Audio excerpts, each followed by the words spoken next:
எல்லாருக்கும் வணக்கம். உங்களை சந்திக்கிறதுல மிக்க மகிழ்ச்சி. நான் ஒரு பவர்ஃபுல்லான வசனம் உங்களுக்கு சொல்லி தரட்டுமா? இந்த வசனம் உங்களை எதிராளி கிட்ட நீங்கள் சொல்லணும்.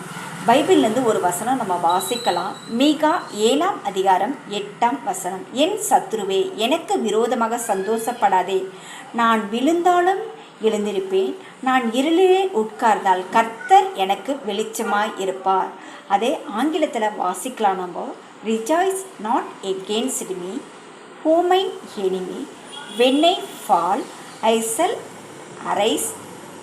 When I sit in darkness, the Lord shall be a light unto me. இந்த வசனம் என்ன சொல்லுதுன்னா, நம்ம சத்துருவை பார்த்து சொல்லலாம்.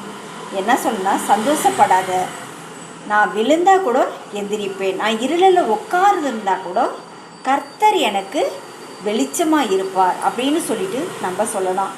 சத்ரு நம்மளை பல வழிகளில் சோதிப்பான். பிசாசானவன் பல வழிகளில் சோதிப்பான். பிசாசுக்கு எப்பயுமே நம்ம சந்தோஷமாக இருக்கிறது, சமாதானமாக இருக்கிறது பிடிக்கவே பிடிக்காது. அதை கெடுக்கிறதுக்காக என்ன செய்யலாம், என்ன தொந்தரவு கொடுக்கலான்னு பார்த்துட்டே இருப்பான். உன்னையும் என்னையும் உருவாக்கினவர் கர்த்தர். நீங்கள் அவனை பார்த்து நீ சந்தோஷப்படாத, நான் விழுந்தாலும் எந்திரிப்பேன். பிசாசை எதிர்த்து நிற்கிறவங்களாக இருக்கணும். அவன் உங்களை விட்டு போய்விடுவான். என்னை தூக்கி விடுகிறவர் உன்னையும் என்னையும் உருவாக்கினவர், உன்னையும் என்னையும் தூக்கி விடுகிறவர். அவனை பார்த்து சொல்லலாம். பிசாசை நம்ம எப்பயுமே எதிர்த்து நிற்கலாம். உங்கள் கூட இருக்கிறவர் யார்?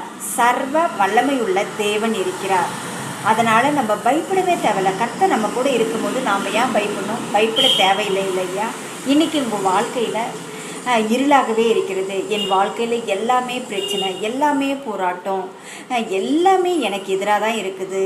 பிஸ்னஸில் லாஸு, ஃபேமிலியில் பிரச்சனை, நிறைய தொந்தரவு இருந்துகிட்டே இருக்குது. நான் எதையும் சமாளிக்க முடியல, நிறைய கடன் பிரச்சனை இருக்குது அப்படின்னு சொல்லிட்டு கவலைப்பட்டுட்டு இருக்கீங்களா?